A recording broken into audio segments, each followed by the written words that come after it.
Cuando asistí a la boda de mi hermana, mi asiento estaba en el pasillo. Mi suegra sonrió con burla, solo la familia cercana tiene mesa. Peor aún, no había una tarjeta con mi nombre. Mi hermana se rió, supongo que no cuentas. Me levanté, tomé mi regalo y dije, entonces me voy. Mi hermana se puso pálida. Me llamo Andrés y tengo 28 años. Si alguien me hubiera preguntado hace un mes, habría dicho que mi familia era, en el peor de los casos, un poquito disfuncional, esos comentarios pasivo-agresivos en acción de gracias, mi madre Laura ejerciendo su favoritismo descarado por mi hermana menor Valentina, y mi padre Roberto viviendo felizmente ajeno a todo. Molesto, sí, insoportable, no. Pero la boda de Valentina me abrió los ojos, en mi casa no solo hay favoritos, hay un protagonista absoluto, y sorpresa, no soy yo. Un poco de contexto. Valentina, con 25 años, siempre ha sido tratada como realeza. Cuando cumplí 16, mis padres me compraron un coche usado, ella montó un berrinche porque quería uno nuevo al llegar a esa edad, y se lo compraron. La niña dorada, la princesa, la que jamás se equivoca, aunque meta la pata hasta el fondo. Yo,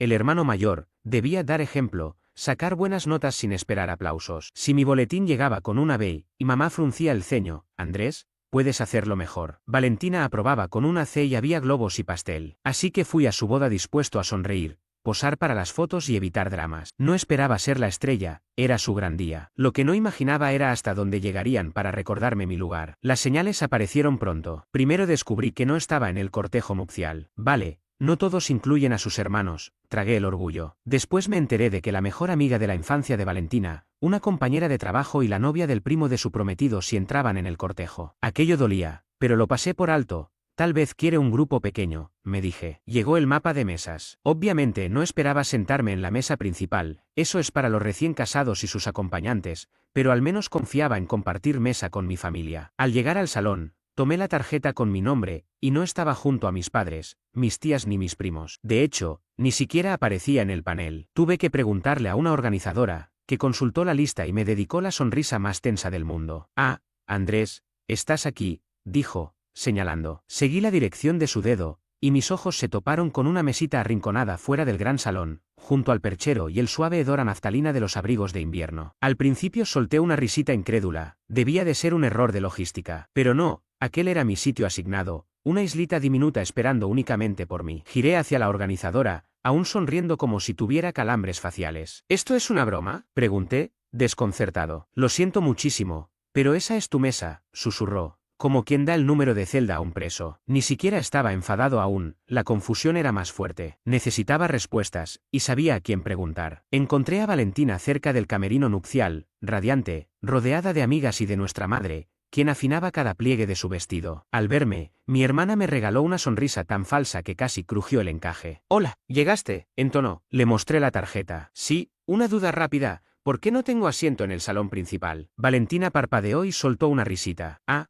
tuvimos que mover algunas cosas en el último momento». «Ajá», respondí. «Y resultó que yo fui lo que movisteis al pasillo». Encogió los hombros como quien habla del clima. «Teníamos que priorizar a la familia cercana para las mesas importantes». Parpadeé. «Soy familia cercana». En ese instante, mamá intervino con voz melosa. «Ahora, Andrés, no armes una escena. Es el día especial de Valentina». «No estoy haciendo una escena, solo pregunto por qué me sientan con los abrigos». Entonces, Valentina soltó la frase que convirtió esta boda en la peor a la que he asistido. «Bueno, ya no eres exactamente familia inmediata». Me quedé mirándola, buscando sentido a sus palabras. «¿Perdón? Te mudaste hace años, casi no vienes, y no estás casado ni nada. Es diferente». No sé describir el nudo helado que me apretó el pecho. Ya no era familia porque me atreví a tener vida propia, porque no llevaba anillo. Antes de que contestara, apareció otra voz, la madre del novio, Carmen. Había tratado poco con ella, pero bastó con verla acercarse para saber que disfrutaba del drama. Se plantó a mi lado, sonriendo como gato frente a un canario. «Así que tú eres Andrés», me preguntaba de quién era ese asiento, comentó, con simpatía burlona. «Ya sabes cómo son las bodas, solo los más importantes obtienen los mejores lugares». En aquel instante todo encajó. No era un error, era un desplante deliberado con público entusiasta. Algo en mi interior hizo clic. El pasillo, la mesa solitaria, las excusas, todo planeado para recordarme que, en la historia de mi familia, yo soy un extra con línea mínima. Respiré hondo, guardé la tarjeta en el bolsillo, y con la misma calma gélida que se te clava cuando entiendes tu papel, decidí que no permitiría que ni Valentina ni su flamante suegra disfrutasen de mi humillación. Di media vuelta sin un solo reproche, atravesé el salón ignorando las miradas y salí por la puerta principal. Afuera, el aire nocturno sabía a orgullo recuperado. La música lejana siguió sonando sin mí, y por primera vez en mucho tiempo sentí que, aunque mi silla estuviese vacía, mi dignidad estaba de pie. No pensaba quedarme callado en esa boda, y mucho menos me iba a ir sin dejar una marca. Respiré hondo, con los dedos apretando aún esas tarjetas con los nombres de los invitados que seguía sosteniendo. Si eso era lo que querían, perfecto. Pero olvidaban algo, yo crecí al lado de Valentina. Conocía cada secreto suyo, cada comentario venenoso que hacía cuando nadie la escuchaba. Y lo más importante, sabía cuánto detestaba a su nueva suegra, Carmen. Le sonreía en público, le hablaba con dulzura, pero apenas se cerraban las puertas, era otra historia. Y ahora tenía público. Me giré hacia Carmen con mi mejor cara de falsa preocupación. ¿Sabe? El otro día Valentina estaba muy angustiada con el tema de las mesas. Empecé, fingiendo un tono casual, casi cómplice. Valentina, que hasta entonces se miraba las uñas como si nada le importara, se puso tensa. Carmen frunció el ceño. Decía que no quería que ciertas personas estuvieran demasiado cerca de la mesa principal. Proseguí, dejando que las palabras flotaran en el aire, como si estuviera confiándole algo delicado. Incliné un poco la cabeza y agregué, como si revelara un pequeño secreto. Dijo que no quería que sus fotos del casamiento quedaran arruinadas por, ¿cómo fue que lo expresó, Valentina? Giré hacia ella fingiendo ingenuidad. Ah, sí, por el vestido sin gusto de alguien. El silencio fue inmediato. Las sonrisas se evaporaron. La expresión de Valentina palideció. Se quedó muda, pero yo no había terminado. Y eso no fue todo. ¿Recuerdas lo que dijiste sobre los discursos? Estabas desesperada por controlar quién iba a hablar. Literalmente dijiste, si él da un discurso, juro que me muero. Siempre quiere convertir todo en algo sobre él. Valentina soltó un sonido entre ahogado y furioso, y se me acercó rápidamente, sujetándome del brazo. ¿Podemos hablar un segundo? Me zafé con una expresión de fingida confusión. ¿Por qué? Pensé que estábamos conversando en familia. Aunque, claro,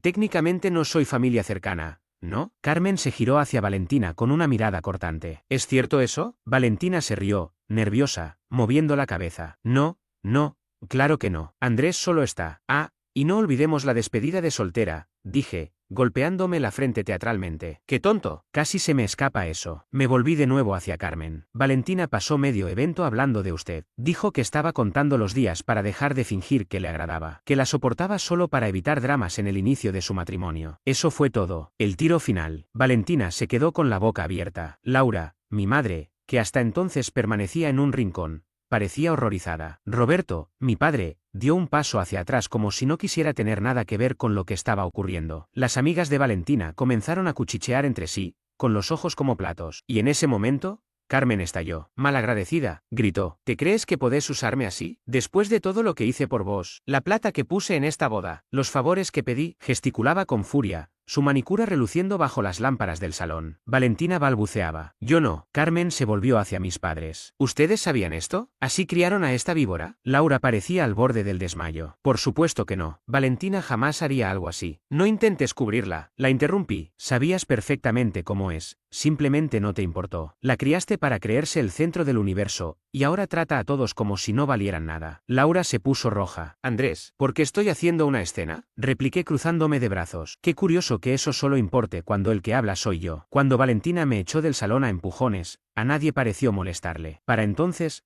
todos los invitados estaban atentos. El murmullo era un zumbido constante. Cabezas girando, ojos clavados en nosotros. Incluso el novio, que había brillado por su ausencia, apareció finalmente con el ceño fruncido. ¿Qué está pasando?, preguntó, desconcertado. Carmen no perdió tiempo. Lo que está pasando es que te casaste con una falsa que ha estado insultando a mi familia desde siempre. Señaló a Valentina, que parecía querer desintegrarse ahí mismo. Se ha quejado de mi vestido, de mi discurso, de mi presencia. Dice que me aguanta hasta que no tenga que hacerlo más. El novio la miró, confundido. ¿Es cierto eso? Valentina negó rápidamente. No.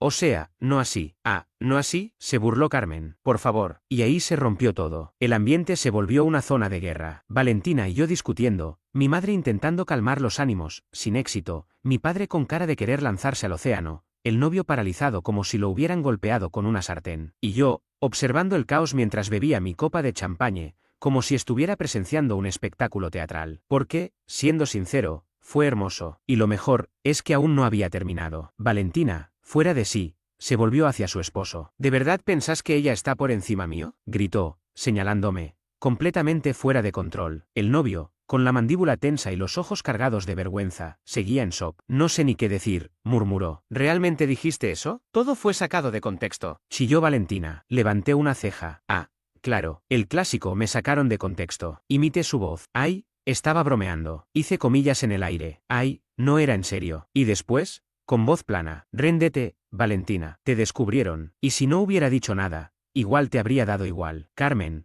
todavía más enfurecida, se volvió hacia mis padres. ¿Y ustedes están de acuerdo con esto? Laura abrió la boca y la cerró como un pez fuera del agua. Nosotros no toleramos. Basta, la corté, levantando una mano. Claro que lo sabían. Lo sabían y la dejaron actuar como si fuera la nuera perfecta. ¡Qué vergüenza! La orquesta apenas había terminado el vals cuando Valentina chilló frente a todos. ¿Vas a arruinar mi boda, Andrés? Levanté las cejas con fingida sorpresa y di una vuelta teatral, para después clavar la mirada en ella. ¿Yo la arruino? Pensé que la destruía quien trata a la familia como si fuera basura, y quien critica a la madre del novio a sus espaldas. Varias cabezas giraron. Una de las damas de honor carraspeó. La madrina ocultó una risa que encendió todavía más la furia de mi hermana. Valentina apretó los puños, temblando de ira. Antes de que explotara, exhalé con desgano. Esto ha sido encantador, pero creo que llegó la hora de retirarme. Ella me señaló el pasillo. Pues lárgate. Me encogí de hombros y avancé hacia la mesa de regalos. Allí estaba mi presente. Había invertido semanas, y un buen pellizco de dinero, en escogerlo. Valentina lo vio y palideció. Andrés, ni se te ocurra. Tomé la caja. ¿Por qué habría de dejarla? No soy de la familia, ¿recuerdas? Y tal vez llevarme mis gérmenes de sirviente sea lo más higiénico para tu feliz matrimonio. Su rostro adquirió un rojo alarmante. Eres una, quizá,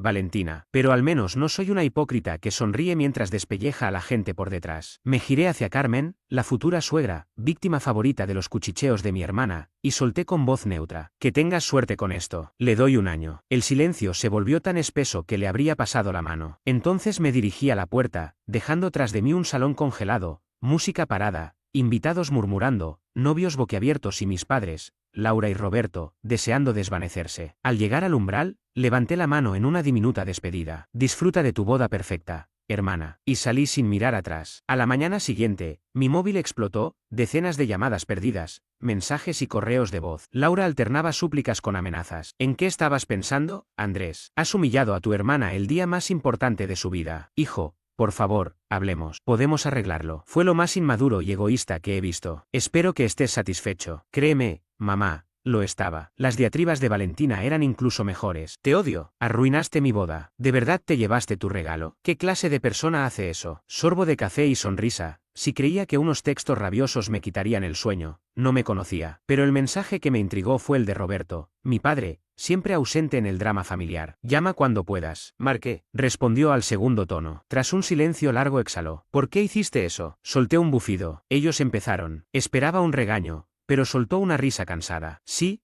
lo empezaron. Vi cómo te trataron tu madre y tu hermana. No estuvo bien. Me apoyé en el respaldo. ¿Eres el único que no me culpa? No. Y eso es lo que deberías saber. La fiesta no volvió a la normalidad. Apenas crucé la puerta, Carmen encaró a Valentina frente a todos. Quería saber si era cierto que hablaba pestes de ella. Mi hermana intentó mentir, fingir inocencia, pero Carmen ya sospechaba. El novio, furioso, se enteró en ese instante de la doble cara de su flamante esposa. Hubo gritos, reproches y un ultimátum que, según Roberto, puso la boda al borde del colapso. Mi madre trató de sofocar el incendio, pero Carmen no lo permitió. La acusó de criar a una hija mimada y dejó claro que Valentina no era bienvenida en su familia. Resultado: Carmen y los suyos, indignados. El novio, replanteándose toda la relación. Valentina, hecha trizas y adivina, culpándome a mí de todo. Cuando mi padre me lo contó, respiré hondo. Años de ser la sombra de la princesa parecían ajustarse por fin. Ella espera que te disculpes, dijo Roberto. Cree que así Carmen la perdonará. Solté una carcajada franca. Eso jamás ocurrirá. No creo que debas hacerlo, susurró. Aquellas palabras,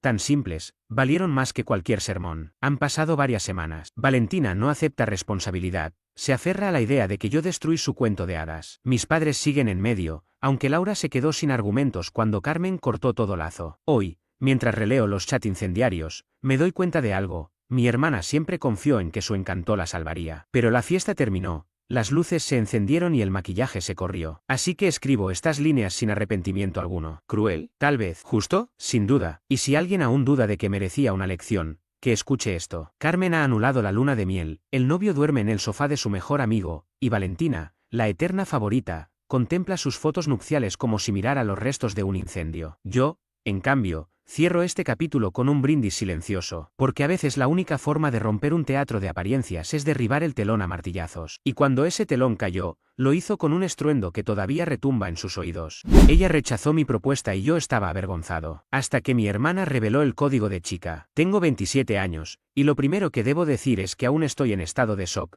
Contar esto me ayuda a sacarlo de mi cabeza. Durante 4 años estuve con Liz, que ahora tiene 26. 4 años dan para mucho. Conocernos a fondo, reírnos hasta el amanecer y compartir sueños de futuro. Desde el principio, la química fue única, hablábamos durante horas sin aburrirnos, se entendía fácilmente con mi familia y sus padres y su hermano pequeño se convirtieron en parte de la mía. Mi madre siempre preguntaba por ella, mi padre la encontraba encantadora y mis hermanos la recibían con entusiasmo. Para mí no era solo mi novia, ya era de hecho un miembro más de la familia. Con el tiempo empezamos a imaginar nuestro porvenir juntos, soñamos con la boda, discutimos el tipo de casa en la que viviríamos y bromeamos sobre nombres para nuestros hijos. Aquellas charlas no eran meras fantasías pasajeras, llegamos a precisar incluso la zona donde querríamos establecernos y apuntamos varios posibles nombres para bebés. Yo estaba convencido de que estábamos muy sólidos como pareja. Hace 6 meses tomé la decisión, iba a pedirle matrimonio. Ahorré sin prisa. Me dediqué a buscar el anillo perfecto y planeé cada detalle para que la sorpresa fuera inolvidable. Dejaba pistas sutiles, comentarios jocosos sobre encerrarnos el uno al otro para siempre o pequeñas bromas sobre anillos, y ella siempre respondía con risas, animándome sin desconfiar de nada. Por fin llegó el fin de semana decisivo. Reservé un resort con encanto a orillas del agua, una escapada íntima, elegante y con vistas panorámicas. La idea era simple, pero perfecta. Una cena privada en un balcón iluminado por velas, velas que reflejarían su mirada mientras yo, arrodillado bajo el cielo estrellado, pronunciaría la gran propuesta. La llegada fue fantástica, el ambiente tranquilo, la brisa suave, los dos de buen humor. Aquella noche, el restaurante reservado nos esperaba con una decoración delicada y una iluminación cálida. La cena transcurría entre anécdotas de nuestra historia juntos,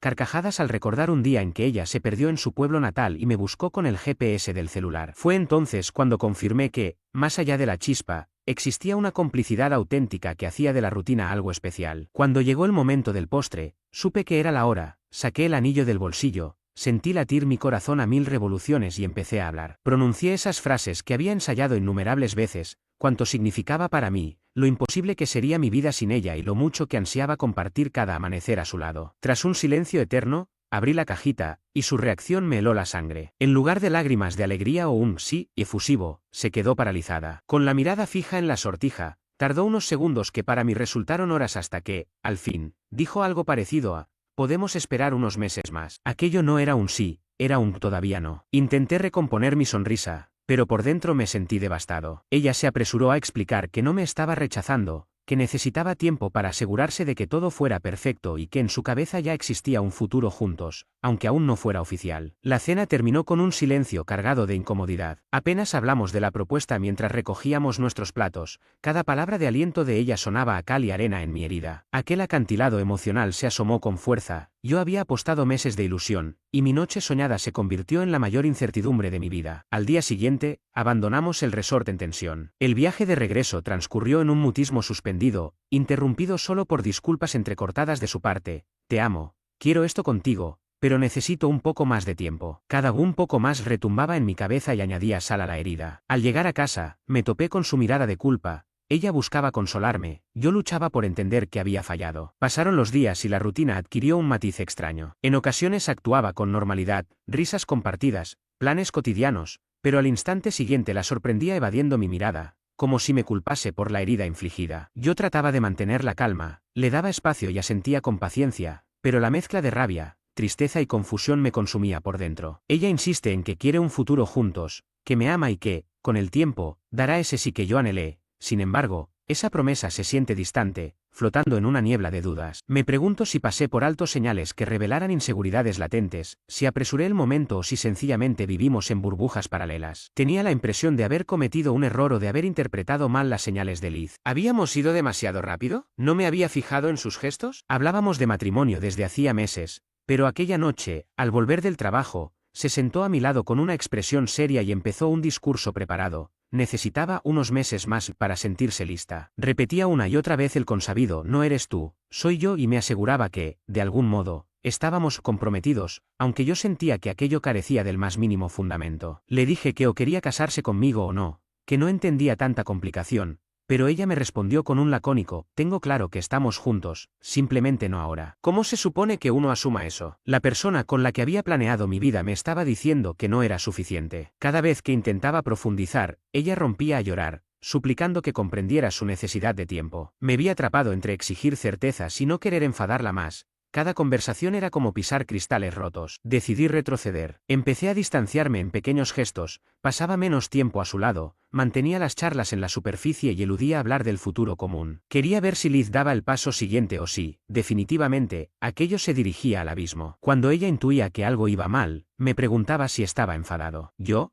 temeroso de desencadenar un conflicto mayor, me encogía de hombros y decía que todo estaba bien. Insistía en que me sentía distante, y yo simplemente le recordaba que habíamos acordado darle tiempo. Mi silencio la paralizaba, pero su mirada me comunicaba que comprendía el reproche. El punto de quiebre llegó otra tarde en el sofá. Liz me hablaba de un proyecto enorme en el trabajo, de sus nervios, de la presión, y de cómo necesitaba que todo se calme para comprometerse plenamente. ¿Cómo podía el estrés laboral impedirle querer casarse conmigo, si según sus palabras me amaba? Aquel tira y afloja estaba consumiéndome. Cada día esperaba descubrir cuántos minutos quedaban en el reloj de nuestra relación. Empecé a prepararme para lo peor, y si nunca se siente lista, me preguntaba. Había invertido años soñando con un futuro compartido, y ahora me veía sumido en la oscuridad, aguardando a que ella decidiera algo que yo creía resuelto. Aún así, al acostarme, deseaba que todo volviera a encajar. La montaña rusa emocional me estaba volviendo loco. Un día era dulce y cariñosa, al siguiente, distante como ausente. Necesitaba desahogarme, pero no quería derramar mis dudas ante mis padres ni arrastrar a mis amigos a mis problemas. Al final, hablé con mi hermana. Ella no se anda con rodeos, brutalmente honesta, con un don para leer a la gente sin empalagar. Le conté todo, la pedida, la frialdad de Liz, las lágrimas y su súplica de tiempo. Al principio pensé que exageraba, pero su instinto saltó enseguida.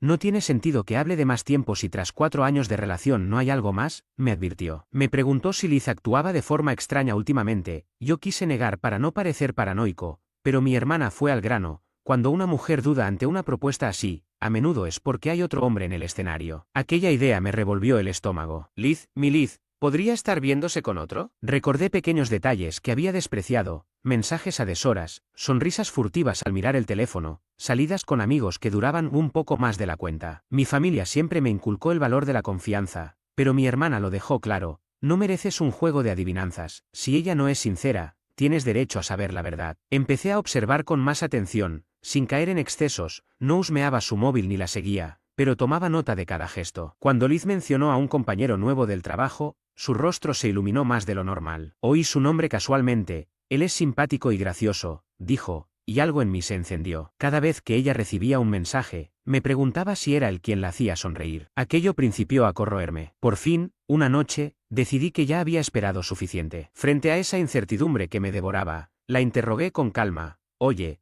cuando hablaste de tu compañero, noté algo. Hay algo que debas saber. ¿De qué hablas?, replicó ella, sorprendida. De tu cambio de actitud, de esa necesidad de tiempo que nunca se concretó, de ese tipo del trabajo que mencionaste. Me contó que había visto a Liz con un compañero de trabajo. Al preguntarle por qué pasaban tanto tiempo juntos, ella se puso a la defensiva, encogió los hombros y dijo que solo eran amigos, que le gustaba compartir ratos con él. Pero aquel encogimiento de hombros y su aire sorprendido me resultaron extraños. Fue entonces cuando entendí que mi hermana probablemente llevaba razón. La conversación no avanzó después de ese momento. Liz cambió de tema con rapidez, como si quisiera enterrar el asunto. Sin embargo, yo ya había comenzado a encajar las piezas. Había hablado con ella 1000 veces sobre nuestro futuro y el matrimonio, y jamás había sentido vacilación alguna. Pero, necesitaba tanto tiempo para decidir si estaba lista para casarse conmigo y, sin embargo, ¿no necesitaba tiempo para salir con él? Aquella duda se convirtió en un vértigo oscuro. No sabía ya en qué creer. Esa noche, sentado solo en la sala, clavé la mirada en la pared. Sentía un nudo en el estómago. Me preguntaba qué haría si aquella mujer con la que planeaba mi vida de pronto confesaba que no quería lo mismo que yo. Tras horas dando vueltas al tema, me acosté sin haber hablado directamente con Liz. Prefería esperar a que ella misma abriera la puerta de su intimidad, que me confesara algo sin que tuviera que invadir su espacio. Pero, con tantos indicios, ignorar lo evidente era imposible. Al día siguiente, seguía sin pruebas físicas, pero sabía que ella ocultaba algo. Me debatía entre confrontarla y dejar que la relación siguiera su curso, confiando en que, al final, me dijera la verdad. Lo peor era imaginar que ella pudiera estar usando nuestra historia como un plan B, mientras exploraba una alternativa más emocionante. Cada "¿cómo te fue hoy?" y cada sonrisa suya se convertían en un recordatorio de mi propia ingenuidad. Pasaron un par de días de tensión insoportable. A cada rato, veía a Liz concentrada en su móvil, riendo con mensajes que me dejaban fuera de juego. Yo, por mi parte, fingía normalidad. Seguía planeando detalles de nuestro futuro sin sospechar aún con certeza. Hasta que, una noche, me armé de valor. Mientras ella dormía, con el corazón latiéndome a 1000 por hora, cogí su teléfono. Me sentía culpable, pero convencido de que me protegía de un dolor mayor. Al principio, los mensajes de trabajo parecían inofensivos, bromas y saludos cordiales entre compañeros. Pero, al seguir bajando, encontré conversaciones a altas horas que iban mucho más allá de la amistad.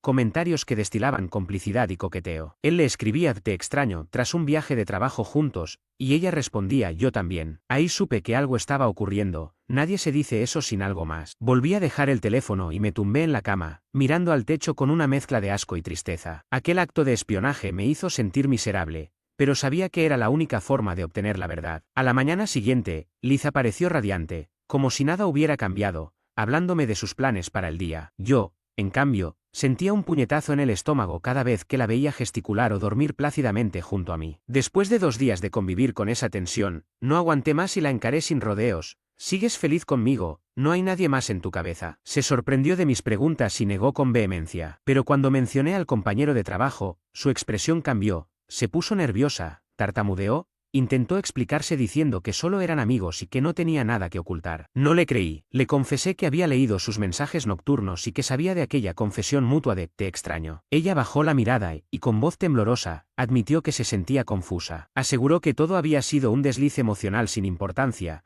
que no había pasado nada físico, que no quería herirme. Sin embargo, aquel desliz me sonó a justificación barata. Me dijo que necesitaba tiempo para entender sus propios sentimientos, que yo había sido su opción segura mientras exploraba si él era algo más. Me sentí rabioso, al mismo tiempo, destrozado. Había dedicado 4 años de mi vida a esa relación, y de pronto, me convertí en la alternativa fácil, el comodín hasta que ella tomara la decisión final. Salí de la habitación y di un paseo para despejar la mente. Me preguntaba cómo alguien que decía amarme podía tratarme así, manteniendo abiertas otras posibilidades. Mi hermana llevaba razón. Liz estaba tanteando opciones antes de comprometerse conmigo. Al volver, Liz me esperaba en la puerta con los ojos llorosos. Intentó abrazarme y pedirme perdón, me prometió cortar cualquier contacto con él y concentrarse en nosotros. Insistió en que me amaba y que estaba dispuesta a demostrarlo con hechos. Pero ¿cómo podía creer cada una de sus promesas? Aquellas palabras habían perdido valor para mí, como si hubieran sido tragadas por la distancia que ahora nos separaba. Aquella noche, me senté frente a ella mientras juraba una y otra vez que terminaría toda relación con su compañero y que yo era su prioridad. Yo la escuchaba con el corazón encogido,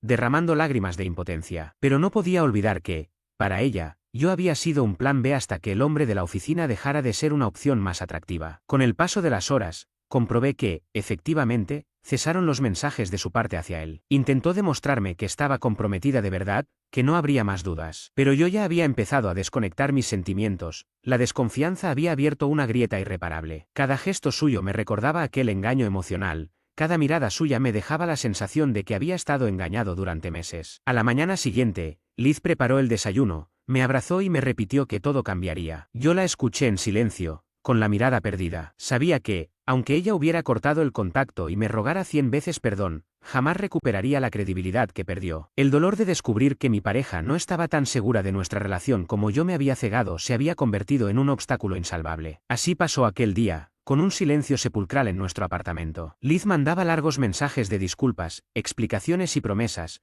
pero ya era demasiado tarde. Aquel "te extraño" que descubrí en su móvil había despojado a nuestra relación de toda inocencia. Yo la observaba, sintiéndome desplazado de mi propio futuro, consciente de que la fractura que se abrió en mi confianza no se cerraría jamás. Tenía la sensación de que ella me guardaba como plan de emergencia, siempre aparecía cuando las cosas no le salían con el otro. Esa certeza me arrancó la confianza, y no sabía si alguna vez podría recuperarla. Unos días más tarde, ella me llamó entre sollozos y se disculpó. Creí que quizás las aguas empezarían a calmarse. Me dijo que necesitaba tiempo y espacio para ordenar sus ideas, y le concedí ese margen con la esperanza de reencontrar lo que habíamos construido. Sin embargo, 2 semanas después, recibí un mensaje de una amiga en común. El otro chico, con quien había decidido irse, también la había estado engañando. Cuando por fin volvió a casa, la encontré pálida de rabia y vergüenza, dejó su bolso sobre la mesa y, sin mirarme, admitió con voz entrecortada que él la había traicionado de la misma manera. El silencio se apoderó de la sala. A mi alrededor todo parecía girar,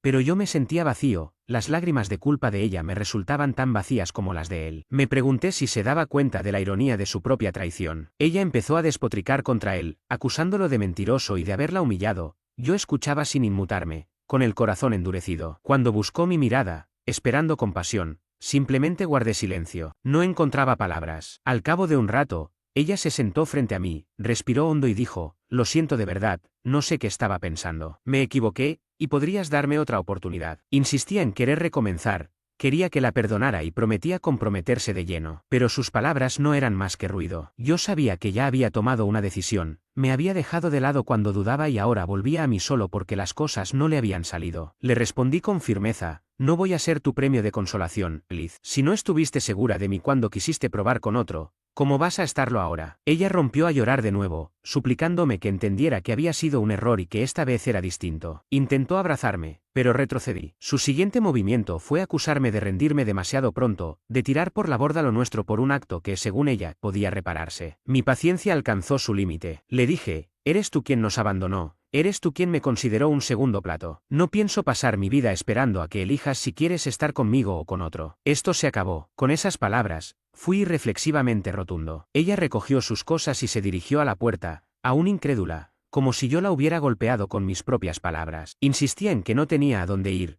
que no imaginaba que la echaría de mi vida de esa manera. Le ofrecí dos opciones: quedarse con una amiga o buscar un nuevo lugar. No iba a fingir que todo estaba bien. Aún secándose las lágrimas, suplicó que reconsiderara, pero permanecí inamovible. Finalmente comprendió el mensaje, hizo una llamada, y con un último abrazo furtivo, salió de mi casa y se marchó. Quedé solo, con una mezcla de alivio y tristeza que no terminaba de descifrar. Al día siguiente bloqueé su número y borré todas las fotos que nos retrataban juntos. Aquello dolió, pero también liberó un peso que yo ni siquiera sabía que llevaba. Pasé semanas reflexionando sobre cómo había permitido ser la opción B de alguien a quien tanto quise. Ha transcurrido aproximadamente un mes desde que Liz se fue. Por contactos mutuos me enteré de que, tras ser recibida por su amiga, el drama acabó agotando la hospitalidad y la echaron de allí. Regresó a casa de sus padres, donde tampoco tuvo fortuna. La decepción de ellos fue mayúscula. Ante la imposibilidad de demostrar que había aprendido la lección, la instaron a buscar otro lugar. Hoy ella vaga entre casas prestadas y llamadas sin respuesta. La lección de no tratar a las personas como meras alternativas le ha cobrado factura. Parte de mí siente lástima, pero no lo suficiente como para volver a involucrarme. He comprendido que merezco estar junto a alguien que realmente quiera compartir su vida conmigo, sin experimentos ni segundas apuestas. Me siento liberado,